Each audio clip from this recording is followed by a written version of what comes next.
What's going on, guys? Thank you so much for coming back to Cobra TV. I got Semtex on the call. Semtex, how you doing, buddy? I'm doing good. That's great. That's great. Just real quick before we get into this, we're going to start covering Starfield and Beyond Good and Evil 2 and a bunch of other titles here on the game like we used to do in the past while we were waiting for updates and stuff like that. We're still going to continue the No Man's Sky experience and, what we're doing in the game and the PvP. The Galactic Thunderdome is still going to, prevail on the channel here, and I hope it really takes off. I'm sorry, I didn't do that right. The Galactic Thunderdome. That's right, we're going to be doing the Galactic Thunderdome, and I had so much fun. How about you, Sam? I thought it was absolutely brilliant. Yeah, everyone seemed to be really into it. I really enjoyed it. I thought it was a very, very good first battle, to be honest with you. I didn't expect it to be so good. Yeah. It really was, yeah. So what we're going to be talking about today is a lot of work Hello Games has done, hasn't utilized in the game yet, and I am I'm a little taken back. I just found this, and it looks like that this was published on August. This is not Hello Games. This was published on August 2018. So it's been on the internet for a while. Let me see if I can. Where did I see that date? Okay, this page was last edited on 19th August 2018 at 15:2300 hours. So it's been out here for a while. As you know, a lot of things that were data mined have come to fruition in the game, such as what Paul Weir, my interview, the Whispering Eggs, he calls those alien creatures fiends. That's what they call them. Okay. Right. So he was talking about. He goes, "Yeah, our new alien, the what we call the fiend." I'm like, "Ooh, you got a new alien?" He goes, "No, the Whispering Egg aliens." I'm like, "Oh, okay, all right. Well, we saw that way before it ever hit the game. We saw that data mined a long before we ever got to see it in the game.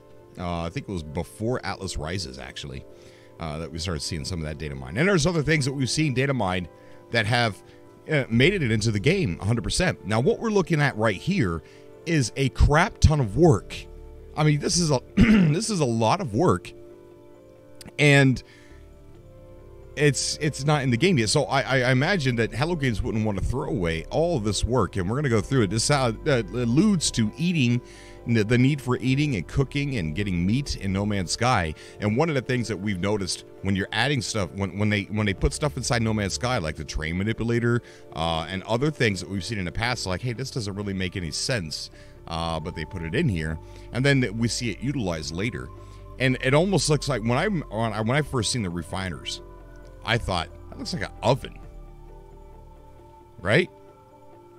Yeah, I've noticed that as well. No, that's what you showed me before. I think it's really interesting. It seems that they've got a couple of different things like that as well. Exactly, yeah. There's a lot of different refiners, too. It's almost like, why... I was watching you refining a lot of nanites the other day, and I seen a couple different refiners. But some of those could be for, maybe, cooking some of the meats from Diplos. So we're going to go over a couple of these, and we're going to talk. Sometimes discuss some things he wants to say about it. So do I. It says food ingredient. These are data mined. These are files inside No Man's Sky. Raw ingredient, food cooked sub, edible product. I'm not going to do the file name. We're just going to do the latter part here. Fish eggs, salty fingers. Wow, salty fingers. Somebody's eating Doritos in Euclid. Flyer milk, meaty wings, monster eggs. We've seen that. Fiendish roe. I think we've seen the fiend. Sticky honey, official sack, Gek milk. Do they have nipples? I didn't know you could milk a Gek. I didn't. Yeah. I'm starting to worry now a little bit. You better worry, because if milk from the Gek is going to be...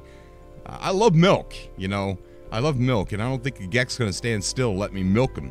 So I'm going to rush in there and, put a bolt caster between his, what you guys call your eyes, and I'm going to just go ahead and just take the milk that way. We got Diplo chunks, Regis grease, what the heck, scaly meat, leopard fruit, feline liver, tall eggs, Strider sausage. Wait, what? Strider sausage? Yeah, we've also got a proto sausage and a giant egg as well. Oh my gosh. Yeah. Fresh milk, raw steak, crab apple, leg meat, egg, chunks, wild milk, impulse beans, pilgrim berry, fireberry, solar tillo, frozen tubers, glass grains, jade peas, non-toxic mushroom, grawberry, okay, sivert beans, aloe fresh, cactus nectar, hexaberry. So there's a bunch here. And then it says a portable technology. Now I like this. A portable technology. Our refiners are portable technology. Someone able to process and refine gathered ingredients into edible food products. User is advised that consumption of generated products is entirely at their own risk. Food, veg description, an animal byproduct. This nutritious morsel can be easily farmed without harm to the animal that produces it. Process in a technology nutrient processor to generate edible products. So it sounds like you could get food from something without killing it. Right there. Is that what you were talking about before the show? Yeah, I think that's going to be because some people are going to feel a little bit guilty kind of killing the food they eat. So it'd be nice to be able to get food from stuff without having to kill it. I think that's a really good move. Yeah, not me. I'm just going to take whatever I want. The universe is mine. I sound like a geck, don't I? Sounding more like a geck every day. Yes. I know, you're rubbing off on me. You little beak, you. A nutritious meat product harvested from the corpse of the creature that once contained it. Process and technology nutrient process to generate edible products. So highly refined food product created. Okay, so cooked meat, smoked meat, sausage, mince, refined flour, processed sugar, edible honey, stew, cake, bread, pie, mixed meat pie. You know, when I was talking to Paul Weir in the interview, he was talking about how they were baking like crazy. Like when they bought their new studio, they're like, should we put an oven in? Yeah, but we won't use it. And then some other dude there was like, I'll use it every day. And they make stuff every day. They make bread, they make cake, all kinds of stuff there at Hello Games. Maybe that was a little Easter egg that he dropped in there to kind of hint at this, maybe. Because he knew this was something that wasn't flagged by us. Possibly. So, yeah, could be. And there's something coming here pretty soon because Paul Weir said there was going to be a sound that he couldn't wait to write the... something was going to be implemented by him that he couldn't wait to write the patch notes for. And he said that I'm going to like it, and he's not going to tell me what it is. So something's coming as far as content instead of just bug fixes. So pretty soon. He said next week or the week after. And I know we just got 1.57, and I haven't taken a look at the patch notes yet because I came across this, and I'm like, ooh. Churned butter, cheese. This is just frozen meat, boiled meat, radioactive meat, toxic meat, rotten meat, preserved meat. Then it says down here, trade ship interactions. I'm a Viking, help me with these pirates. Okay, so I think... Pilot gestures frantically, their ship's damaged, blah, blah, blah, blah, blah. Corvax want to buy these specific items. Okay, alright, so... Yeah, it doesn't look like that's relevant to the eating here, but... going over this, my first impression is, it does seem like either they... and this is actually, this is all official. I checked with Rayrod. Rayrod looked. He said, yep, it's there. And I think, you know, my impression of this is, at one point in time, they thought about putting eating in the game. And maybe they still do. And Semtex has a, we're going to get to Semtex here, where his impression is what mode this could possibly be for. And I look at it like this. I don't particularly like eating in video games, but I sat here and I thought about what we do with our life support is almost like eating in No Man's Sky. I mean, it runs down. Very similar. It's very similar to other games where you have a little bar, but in this case it'd be sort of, a little meat drumstick or whatever, and there'll be a meter there. Right. And that slowly drops off. It's another like level of shield, essentially. Right. Yeah. And your life support, it goes down without you taking damage, so it's almost like a hunger bar. The more you move, the more it goes down, and eventually you're gonna have to fill it up. So I guess just because my brain said, okay, well, there's no eating in No Man's Sky, but essentially the life support is eating. So if this is implemented well, and I can actually take my multi-tool out and go hunting for some Diplo meat or some Gek milk, then yeah, I'm down for this. Sounds pretty cool. Maybe we can see this in a future update at some point in time. My take on it is this looks like a lot of work from Hello Games. We're talking probably icons. We're talking, game coding for what these certain things do.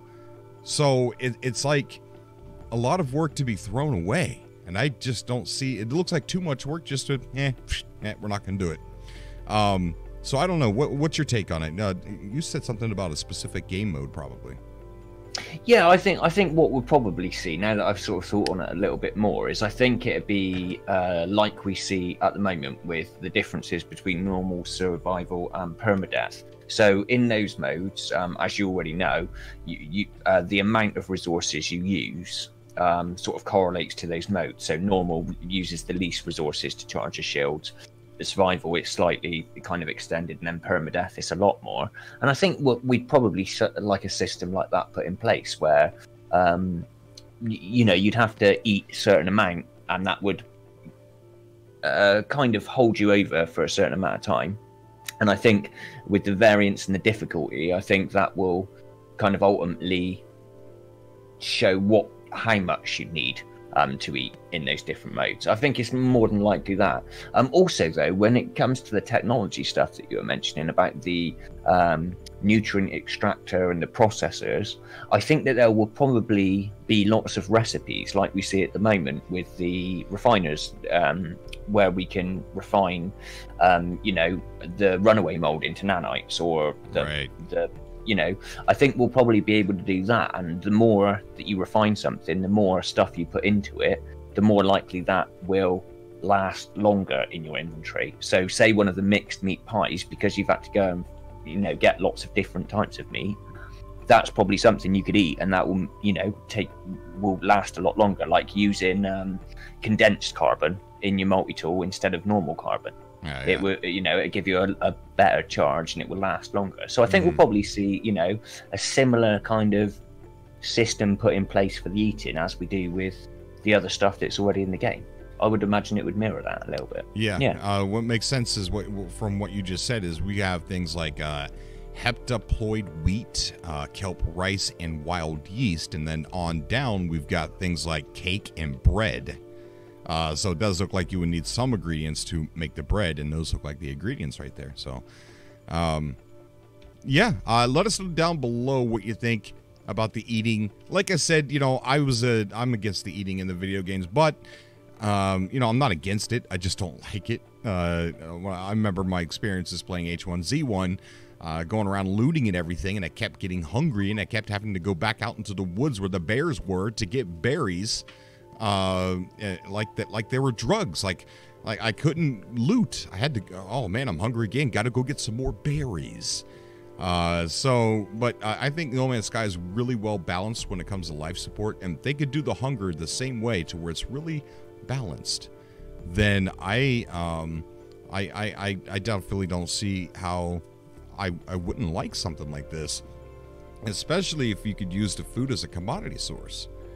Where someone is. I think just a quick thought as well. It'd be interesting to see if they were to add other sort of storage as well, specifically for foods. So when you're base building, you've got pieces in there that you can kind of make look a bit like a kitchen. You could have like a fridge or a smoker to store those foods, different levels of them. So you could first get a smoker that kind of means that food will last for X amount of time. And then you could have a fridge that would mean that food would last even longer. So you could go out and actually store it like you do with the higher value elements into your freighter, say, for later use. It'd be interesting to see if it kind of worked that kind of thing in. I think that'd be interesting. I agree. I want to give the big props to the person who data mined this, and I can't believe it's been on here and I'm just now seeing this. I know a couple people have already seen it. But I thought, why not talk about this? This is definitely something we could see, especially with the weekly content and updates and stuff like that. And this is an update that they could add in that would not mess with procedural generation you know, they wouldn't have to do a reset on the planets or something like that. So super excited to see something like this. I'm down for it. Yeah, well, that lovely voice you've been hearing is Semtex, guys. Check out Semtex's YouTube channel is first in the description down below. Check him out, show him some Cobra love. And like I said before, we will be talking about Starfield, Beyond Good and Evil 2, and other indie games like we did in the past, and I'm super excited. I can't wait to start doing that again. No Man's Sky content is still going to stay strong, super strong, stronger than ever. We're just going to be adding more content to the channel and keeping up with some of these awesome indie games that seem like they are ambitious, and start talking about them and following them. We kind of fell off a little bit because of the excitement during Waking Titan, and then the anticipation to Next, and then a little bit after Next. So we're through that now, and I think that we can start covering other games and right beside uploading No Man's Sky content. As always, I love you guys.